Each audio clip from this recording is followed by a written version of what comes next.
Hi, you guys. Thanks for listening in to this episode of Tips with T. On today, I have Miss Melissa with us. Miss Melissa, how are you doing today?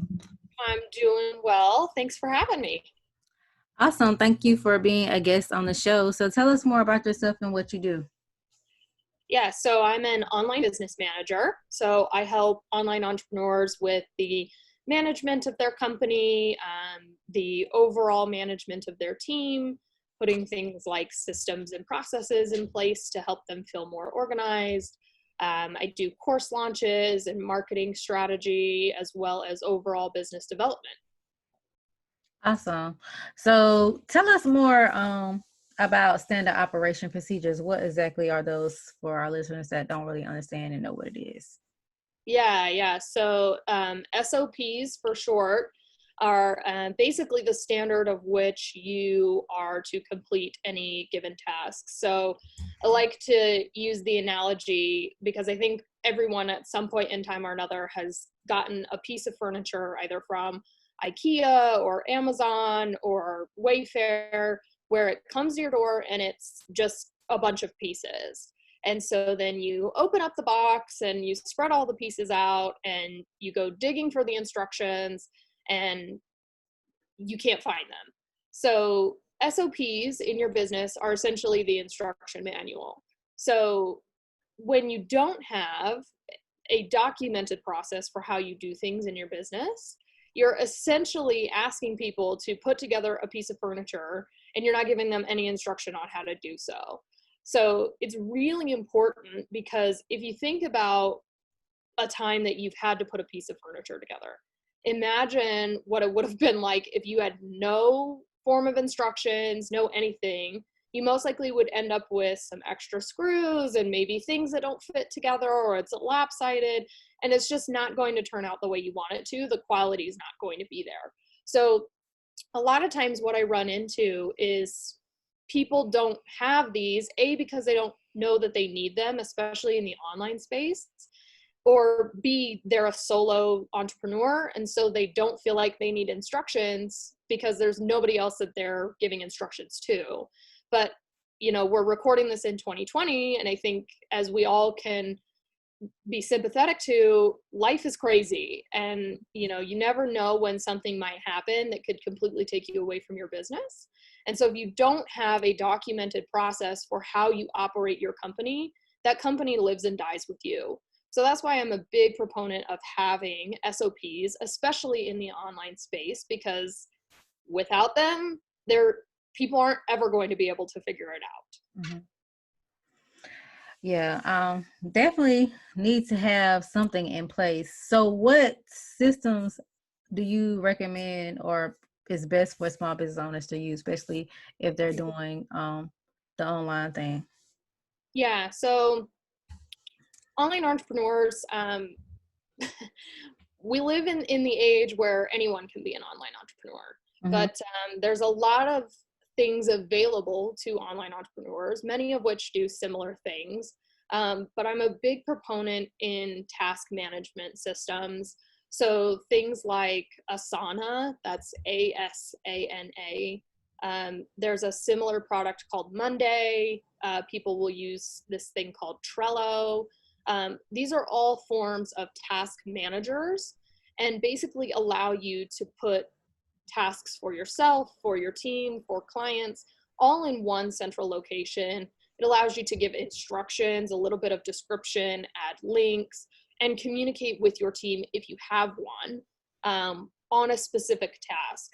The reason why I'm such a big believer that this is the cornerstone system that a small business owner should have if they're operating online is because it can be really easy for you to get swept up in everything that is the online world. I mean, it's so easy for you to succumb to that bright shiny object syndrome because there are a million and one things out there trying to grab your attention. So in order for you to be effective as an online entrepreneur, you need to have a set list of objectives that you're trying to complete every day in order to move your business forward. And the best way for you to monitor those things and make sure you're staying on task is through a task manager. So if if you were going to implement any system into your business as an online entrepreneur, I highly recommend you look for something that can help you manage your time and your tasks. Awesome. I actually have used Trello before. I kind of got away from it. I need to go back to it because like now I do kind of have like a VA, a virtual assistant. And it didn't dawn on me until you said it that maybe I need to attach her like to that or invite her to that. That way she knows what I'm working on so she can know better how to better serve me, I guess, in her duties. Yeah. Yeah, it's a great way to make sure that you stay out of your email inbox. I know a lot of people operate their companies just based on emails, Mm-hmm. and a lot of things can get lost in translation. It can be really hard for you to follow a conversation or pull really crucial pieces of information later, because you often end up just searching through your email and, scrolling and spending tons of time trying to find it. So with a task manager, if you are commenting on a specific task, then it makes it a lot easier for you to find it later because it's all in one central location. So it's a lot easier. But depending on who you are and what your personality type is, Trello might be a great option for you, but Asana, they do similar tasks, or they do similar things, but they operate differently. So if you're the kind of person who likes to check things off a list and have them go away, then Asana or Monday is probably a better fit for you. But Trello is really good for people who don't get overwhelmed very easily because everything is kind of there.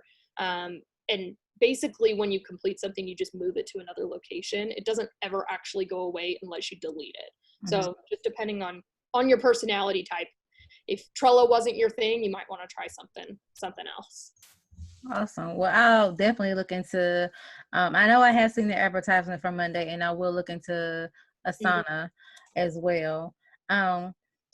Just to see how I can use that to, help my business and manage tasks and stuff more, but especially now since I'm trying to employ people. So that's very, very important. So that's for like the online, if you're doing stuff online, but how can like small business owner move their business to being online now? Because now with the pandemic, in some areas it's not getting better, it's getting worse. Some areas they're going back into lockdown again. So what can a business owner do if they want to move their business to being online? Yeah, so depending on the kind of business you own, you may need to get a bit creative when it comes to moving your business online. So restaurants and things of that nature, obviously being online is not going to be that much of an option for you because you sell something that people need to be in proximity to you in order to get. But having a website is obviously first and foremost. I know that there are a lot of brick and mortar companies that rely solely on Google My Business or Facebook pages. I think it's really important for you to have a website where people can contact you, where they can get updates based on what you're doing. I think that's step number one. But for a lot of companies, you have a vast amount of knowledge that you have inside your head, whether that be how to start a business, how to manage employees. It could be very specific, like how do you make a candle at home, which like a lot of people during this pandemic started learning how to make bread. Like there are so many things that you can teach people how to do, even if your business isn't necessarily going to be online forever. So doing an online course on teaching these various different subjects can be a really great way for you to bridge the gap from an income perspective. People want to hear from you. They want to learn from you. And we're in an age where information is readily available. So why wouldn't you essentially toss your hat into the ring? People are looking for this information already anyway. So I really am a big fan of the online course route. Even if you own a window company, you most likely have a piece of information in your head that you could create a course on if you wanted to. Awesome. So I'm glad you said creating an online course, because a lot of people are suggesting that you do that now to like during this time to brand yourself, to draw potential customers, clientele. So can you walk us to that process of, basically how to create that, whether we Mhm. need an instruction manual for it, what platforms that we might use, um, and the steps we should be taking in order to launch that online course. Yeah. So there's a lot going on as it relates to starting an online course. There's a lot that you need to be aware of. I'm a big fan of the platform Kajabi. So this is basically an all-in-one platform for website, courses, um, managing your customer relations. That's called a CRM. It's got funnel capability. So there's a lot there. And especially if you're a business that doesn't have a website and you're looking at launching an online course, highly recommend you go that route because it's very user friendly. So I'm a big believer in using Kajabi, but if you already have a website and you're not really looking to do anything crazy, you can always look at something like a Thinkific or a Teachable. That's a really user-friendly platform for you to house the course on, and it's simple to use and it's not super expensive. So those are great alternative options. As far as like getting started and where do you begin in this whole thing, I think it's really important for you to do your market research first. So I always tell people to write down, 3 or 4 things that you could potentially offer to somebody else in the form of knowledge and value. So this can be your top 3 selling services. That could be 3 things that that maybe somebody else might want to know, like how did you start a business? What are some things about owning a brick and mortar company that you weren't told that you feel like you should have been told? Things like that, and just jot those 3 things down. Once you have those 3 things, you can take it to an online platform such as Facebook or Instagram, I believe, has polling options as well. But take a poll from people who are already in your audience and find out which one of these subjects piques their interest the most. This will make sure that when you actually launch this course, that you already know that people want it, because there's nothing worse than you creating a course and launching it and finding out that, oh, people don't actually want this. For example, I saw recently somebody offering to do a paid course on how to do Kajabi, how to set Kajabi up.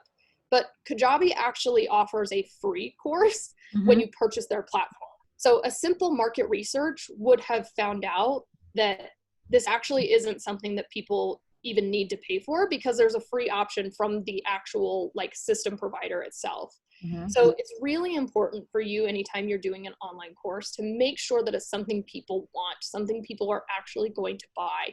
And that is like step number 1. Awesome. I'm glad you said all that, because I was definitely over here taking notes, like while you were talking, because I'm looking to create my own course. I had a couple of ideas, but it's kind of when you're not when it's your first time creating a course, you want to make sure you're going the right route, you're taking the right procedures, you're using the right software. So I'm definitely was over here um, taking notes on all Yeah. this, stuff. So I'm glad that you are on the show today to share this with our listeners. But you are doing a couple of giveaways, so tell us more about your giveaways that you're doing. Yeah, so you can download my free SOP template. I have that link that I think you'll probably end up putting in the show notes, but it's basically just melissagamarramanagement.com/SOP template. You can download that free SOP template. It comes with instructions on how to fill it out. So this will help you get started on basically your instruction manual for your business. So even if you are a solopreneur, you can, at least get that ball rolling. It's a really great thing for you to have in place before you hire people, so that when they come on, it's a lot easier to onboard them.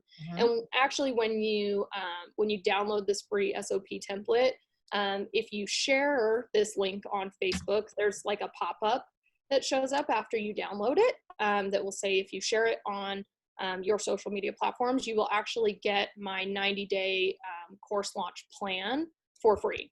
So this plan that kind of acts as a bonus for you for helping me out will give you everything you need to know from literally like the first 90 days and doing that market research. It will tell you every single task that needs to be completed in order to have a successful launch. Things from IT and marketing to who needs to do what and when it needs to happen. So both of these things kind of go hand in hand with what we talked about today, but that's a great way for people to get, you know, 2 different free resources for one, essentially. Awesome. Awesome. So, thank you for sharing those tips today. Also, tell our listeners how to get in contact with you, your social media handles, and I'm going to share the screen with your links. Yeah, so I'm really active on both Facebook and Instagram. So both of those are Melissa Gamarra Management. You can also connect with me on LinkedIn, just Melissa Gamarra.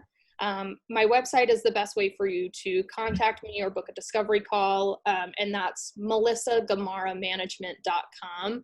And you can find those links on my social media as well. Awesome. Awesome. And you guys, if you want to get in contact with me, you can do so by phone 910-317-0396, by email contact@mjfinancial.biz. Also my website www.mjfinancial.biz. You can reach me there. You can listen to this episode, you guys, on Anchor, and you can find the video, you guys, on the YouTube channel for M&J Financial Management. So thank you once again, Miss Melissa, for being on the show today. I highly appreciate you and your tips.